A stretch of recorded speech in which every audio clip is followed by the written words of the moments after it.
Welcome. If you want to add events to calendar in your Samsung Galaxy Tab E, at the first you have to go for your calendar.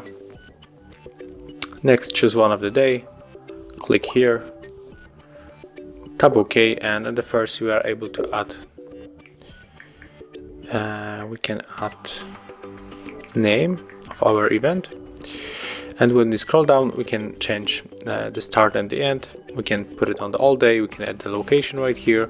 We can also show more options when we can also, for example, add the reminder, we can add the participations, and also we can set the privacy and the repeat, and also we can add the description. So as you can see, we can customize a lot of things here, and if you set up everything, you have to click here, and as you can see here we got our event.